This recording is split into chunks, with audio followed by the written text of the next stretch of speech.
Hello बच्चों, welcome back फिर से with alpha centre. This is Nitish sir. तो पिछले टॉपिक पार्ट 1 में कोऑर्डिनेट ज्योमेट्री में हम लोग कोऑर्डिनेट ज्योमेट्री पढ़ रहे थे। तो कोऑर्डिनेट ज्योमेट्री के पार्ट 1 में हमने दो टॉपिक के बारे में डिस्कस किया था। पहला टॉपिक था हमारा डिस्टेंस फार्मूला, दूसरा टॉपिक था हमारा सेक्शन फार्मूला। उसमें हम लोगों ने दो फार्मूले पढ़े थे, एक इंटरनल के लिए और एक एक्सटर्नल के लिए। तो वीडियो लंबी ना जाए इसलिए उसको वहीं पर रोकना पड़ा था। और इस वीडियो में हम डिस्कस करेंगे कोलिनियरिटी के बारे में। ओके, पॉइंट की कोलिनियरिटी के बारे में कि कोलिनियर पॉइंट्स का मतलब क्या होता है। देखिए, जैसे मान लो एक पॉइंट आपका ये रहा, दूसरा पॉइंट ये रहा और तीसरा पॉइंट ये रहा। Okay, this is point A, this is point B, this is point C. अगर तीनों पॉइंट एक ही लाइन में आते हैं तो हम कहते हैं ये तीनों पॉइंट्स क्या होती हैं, कोलिनियर। और कोऑर्डिनेट ज्योमेट्री में तीन पॉइंट्स के कोलिनियर होने की कुछ कंडीशंस होती है। जैसे अगर if A C is equal क्या हो गया, A B plus B C, then we say A B and C are the collinear points. इस बात को अगर हमें प्रूव करना होगा तो सपोज डैट ए का कोऑर्डिनेट आपको दे रखा है 4 2, बी का कोऑर्डिनेट दे रखा है -2 -1, सी का कोऑर्डिनेट दे रखा है 6, -3। आपसे कहा गया कि चेक करो ए बी सी क्या कोलिनियर है। तो आपको पहले कौन सी कंडीशन चेक करनी पड़ेगी, A C is equal to A B plus B C. उसके लिए पहले किसकी वैल्यू निकाल लेना, ए बी की। डिस्टेंस फॉर्मूले से x1 y1 x2 y2 है ना, x1 y1 x2 y2। फिर डिस्टेंस फॉर्मूले से क्या निकालना, बी सी। फिर डिस्टेंस फॉर्मूले से क्या निकाल लेना, ए सी। अगर इन दोनों को ऐड करने पर ये इसके इक्विवेलेंट आता है तो ये तीनों पॉइंट्स क्या हो जाएंगे आपस में, कोलिनियर। अब हम देखते हैं एप्लीकेशन ऑफ सेक्शन फार्मूला। हमारा ये वाला टॉपिक रह गया था, एप्लीकेशन ऑफ सेक्शन फार्मूला। तो एप्लीकेशन ऑफ सेक्शन फार्मूला में हम लोग क्या पढ़ते हैं, इसमें हम लोग एक्चुअल में सेंट्रॉइड का फार्मूला पढ़ते हैं। इसमें हम लोग सेंट्रॉइड का फार्मूला पढ़ते हैं। सवाल आता है ये सेंट्रॉइड क्या होता है। तो देखिए, उससे पहले हमें जानना पड़ेगा कि मिडेन क्या होता है। जैसे मान लीजिए ये आपका कोई ट्रायंगल है, ठीक है, this is triangle A B C. यहाँ से आपने कोई लाइन ड्रॉ की। अगर कोई लाइन सामने वाली साइड को दो इक्वल पार्ट में डिवाइड करता है तो उस हम लाइन को क्या बोलेंगे, मिडेन। तो यहाँ पर ए एम क्या हो गया, मिडेन। ओके, तो मिडेन आपका क्लियर हो गया। मिडेन क्या करता है, बाइसेक्ट करता है, बाइसेक्ट्स दी अपोजिट साइड। तो एक ट्रायंगल में मैक्सिमम कितने मिडेन हो सकते हैं, 3। एक मिडेन ये रहा, दूसरा मिडेन यहाँ से कर दो, ये इसके इक्वल, और तीसरा मिडेन यहाँ इसका कर दो, ये इसके और ये इसके इक्वल। अब बात करते हैं सेंट्रॉइड का। तो देखिए, सेंट्रॉइड का होता है ये इंटरसेक्शन पॉइंट ऑफ ऑल 3 मिडेन होता है। Okay, this is the intersection point of all 3 मिडेन्स। तीनों मिडेन जिस पॉइंट पर आके मिलते हैं, जैसे ये मिडेन और ये मिडेन इस पॉइंट पर आके मिले तो इस पॉइंट को हम क्या बोल देंगे, सेंट्रॉइड। तो इसी सेंट्रॉइड का हम फॉर्मूला देखेंगे in terms of coordinate of vertices of triangle. तो सपोज दैट हमारे पास ट्रायंगल है, हमारे पास क्या दे रखा है, ट्रायंगल। और इस ट्रायंगल का नेम है ए बी सी। इसका कोऑर्डिनेट है x1, y1, इसका कोऑर्डिनेट है x2, y2, इसका कोऑर्डिनेट है x3, y3। आपसे कहा गया बताइए इनका सेंट्रॉइड क्या होगा। सेंट्रॉइड सपोज डेट हम इसके सेंट्रॉइड को किससे डिनोट कर रहे हैं, जी से। तो इसके जो सेंट्रॉइड होता है, इसके सेंट्रॉइड का फॉर्मूला होता है, याद कर लीजिएगा आप लोग, x1 + x2 + x3 अपॉन में क्या लगा दीजिएगा, 3। फिर y1 + y2 + y3, इसके नीचे भी क्या लगा दीजिएगा, 3। So this is the formula of centroid.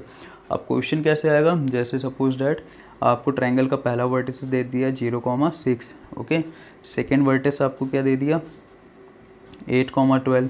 Third vertices क्या दे दिया आपको, 8,0। तो ये पहला पॉइंट है, this is x1, this is y1। ये second point, this is x2, this is y2। This is third point, this is x3 and this is y3। आपसे क्या पूछा, सेंट्रॉइड। तो सेंट्रॉइड का फॉर्मूला क्या यूज़ करोगे, x1 + x2 + x3 अपॉन में 3, फिर y1 + y2 + y3 अपॉन में 3। तो देखो x1 क्या है, 0 + 8 8 8 16 अपॉन में 3। फिर y1 पर आते हैं, वो 6 + 12 18 अपॉन में 3। तो ये आपकी वैल्यू होगी, ये कट जाएगा, 3 6 है कितना, 18। तो आपको कोऑर्डिनेट की वैल्यू मिल जाएगी 16,3, 6। This is the centroid. ये हो गया। अब एक लास्ट टॉपिक के बारे में डिस्कस करते हैं, एरिया ऑफ ट्रायंगल। बड़ा इंटरेस्टिंग है area of triangle. Coordinate geometry में एरिया ऑफ ट्रायंगल कैसे निकालते हैं। तो सपोज डैट ये हमारा प्लेन है और यहाँ पर कोई ट्रायंगल दे रखा है। सिमिलरली कुछ इस तरह से, this is point A, this is point B and this is point C. Point A का कोऑर्डिनेट है x1, y1 and point B का कोऑर्डिनेट है x2, y2 एंड पॉइंट सी का कोऑर्डिनेट है x3, y3। आपसे कह रहा है बताइए इन इस ट्रायंगल का एरिया, तो आप सीधा सीधा फॉर्मूला याद कर लीजिए, area of triangle, okay, A R मतलब एरिया, इज इक्वल टू 1/2, यहाँ पे मॉड लगा दीजिएगा, x1 y2 minus y3 plus x2 y3 minus y1 plus x3 y1 minus y2। This is the formula for area of triangle. थोड़ा सा बड़ा है but interesting है। क्वेश्चन कैसे मिल सकता है इस पर? सपोज डैट कोई ट्रायंगल है ए बी सी, उसका ए का कोऑर्डिनेट है 3,2, बी का कोऑर्डिनेट दे रखा है 1,8, सी का कोऑर्डिनेट दे रखा है 8,12। आपसे क्या पूछ लिया गया एरिया, तो आप एरिया के लिए ये वाला फॉर्मूला यूज़ करना, 1/2 x1 y2 minus y3 x2 y3 minus y1 plus x3 y1 minus y2। ये पहला point, this is x1 y1, okay, this is x2 y2, this is x3 y3, इनकी वैल्यू रख देते हैं, ओके। तो आपका x1 देख लेते हैं कितना है 3, y2 कितना है 8, y3 कितना है 12, फिर x2 कितना है 1, y3 कितना 12, y1 कितना 2, x3 कितना 8, y1 कितना 2, y2 कितना 8। इसको सॉल्व करते हैं, ओके। तो 8 में 12 गया कितना बचा 6, माइनस में आएगा तो 3 इंटू माइनस 6 कितना -18, 12 में 12 गया 0, इससे कोई मतलब ही नहीं। 2 में 8 गया -6 मल्टीप्लाई बाई 8 कितना हो जाएगा -48, दिस इज़ -48। देन जब आप इसको और सिंप्लीफाई करोगे तो और सिंप्लीफाई करने पर आ जाएगा -56।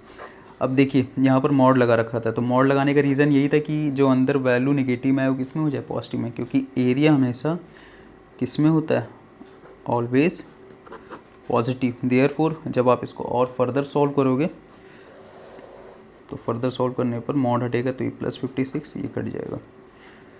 तो आंसर कितना आ गया 28। यहाँ पर लिख देना स्क्वायर यूनिट, सेंटीमीटर स्क्वायर या मीटर स्क्वायर नहीं लिखा जाएगा, वो सिर्फ स्क्वायर यूनिट लिखा जाएगा।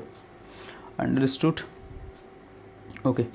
अच्छा, अगर आपको फॉर्मूला इस तरीके से नहीं याद है तो आप इसको एक और तरीके से कर सकते हो, ऐसे, जैसे एरिया ऑफ ट्रायंगल है, इसको आप ऐसे लिख लेना 1/2, ऐसे बड़ा सा मॉड लगाना, ऐसे लिख देना x1 x2 और x3 यहाँ तक लिख देना, फिर कहाँ तक लिख देना x1, फिर यहाँ लिख शुरुआत करना y1 y2 y3, फिर कहाँ तक लिख देना y1। इसको ऐसे एरो और ऐसे एरो, ओके, ये ऐसे एरो और ऐसे एरो, फिर इनको इनसे मल्टीप्लाई करना x1 y2, फिर इनको इनसे करना x2 y1, फिर प्लस लगा देना, फिर इसको किससे करना x2 y3, फिर इसको इससे कर देना, माइनस बीच में ऑटोमेटिक लगेगा ब्रैकेट के अंदर, बाकी ब्रैकेट के बाहर प्लस लगेगा, तो x2 y3 minus x3 y2, okay. अब इसकी बारी आई तो x1 y3 minus x3 y1, तो ये भी आपका फॉर्मूला ही बन गया। इसमें बस आपको बस इतना ही याद करना पड़ा था, तो इससे आप ये ऑटोमेटिक बना लेंगे, ऐसे भी आप निकाल सकते हो। अच्छा, अब एक चीज़ ये ध्यान देना, नोट डैट, इसको आप नोट कर लेना कि 3 पॉइंट्स, जैसे मान लो आपके पास 3 पॉइंट है, ए पॉइंट है x1, y1, सेकेंड पॉइंट दे रखा है b, x2, y2, third point दे रखा है c, x3, y3। ये 3 पॉइंट्स कोलिनियर कब होंगे? अभी तो मैंने इस पिछले में बताया था कि ए सी पिछले वीडियो में कि ए सी इक्वल अगर A B plus B C है तो ये कोलिनियर है, लेकिन इसके अलावा भी एक और कंडीशन है। वो क्या कंडीशन है तो वो समझते हैं। देखिए, अगर 3 पॉइंट कोलिनियर हो गए, 3 पॉइंट कोलिनियर मतलब क्या, वो तीनों एक ही लाइन में आ गए, तो इन तीनों से तो ट्रायंगल बनेगा ही नहीं। ट्रायंगल बनने के लिए नॉन कोलिनियर होना चाहिए, मतलब एक ही लाइन में ना एक दो अगल बगल हो और एक एटलीस्ट ऊपर हो, लेकिन कोलिनियर में तीनों एक लाइन में होते, तो यहाँ ट्रायंगल बना नहीं कोलिनियर में।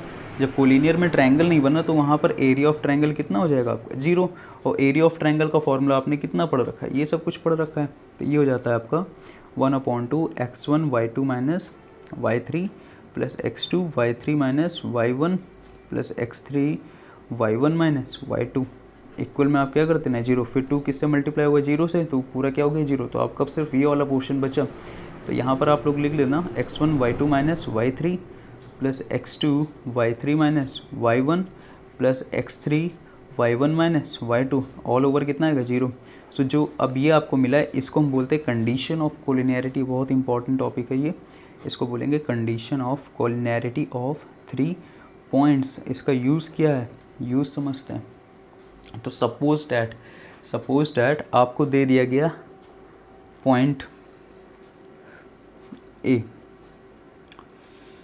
3,2, दूसरा पॉइंट दिया गया बी -2,7, तीसरा पॉइंट दिया गया सी 1,0। आपसे कहा गया चेक करो ये कोलिनियर है या नहीं। तो आप पहले ऐसे सॉल्व करें। जैसे ये फर्स्ट पॉइंट है, इसे क्या बोल दोगे x1, इसे क्या बोल दोगे y1, इसे क्या बोलोगे x2, इसे क्या बोलोगे y2, इसे क्या बोलोगे x3, क्योंकि थर्ड पॉइंट है, इसे क्या बोलोगे y3। तो इन पॉइंट्स की वैल्यू को अगर इसमें रखने पर आंसर कितना आ जाए 0, तो ये पॉइंट हमारे क्या कहलाएंगे, कोलिनियर। ओके, तो ये आप कर भी ले जाओगे, यहाँ रख देना x1 3, y2 रख देना -2, फिर y3 कितना रख देना 0, प्लस लगाना है, x2 कितना है -2, फिर y3 कितना है 0, y1 कितना है 2, फिर आप क्या करना x3 लिखना, x3 कितना है 1, y1 कितना दे रखा है 2 एंड y2 कितना दे रखा है 7। इनको आप सॉल्व करना। अगर सॉल्व करने पर आंसर कितना आ जाए 0, तो भी वो क्या कहलाएंगे, कोलिनियर। वैसे सॉल्व करने पे 0 नहीं आएंगे। So therefore these 3 points are not collinear. तो ये जो आपने वीडियो पढ़ा, ये बहुत ही बेसिक वीडियो था। इसमें आपको सारी नॉलेज होगी कौन कौन से फॉर्मूले। बाकी इसमें जो नंबर ऑफ क्वेश्चन है बड़े इंटरेस्टिंग क्वेश्चन है, वो उन सभी क्वेश्चंस के वीडियो मैं अलग बनाऊंगा हर चैप्टर में। तो अभी के लिए बस इतना ही, इस वीडियो में इतना ही सीखेंगे। थैंक यू वेरी मच इतना सपोर्ट करने के लिए। कमेंट करिए, लाइक करिए, सब्सक्राइब करिए। आपको अपडेट मिलती रहेगी। आपको जिस वीडियो की नीड हो आप कमेंट बॉक्स में बताइए, आपको तुरंत वीडियो मिलेगी। Thank you very much.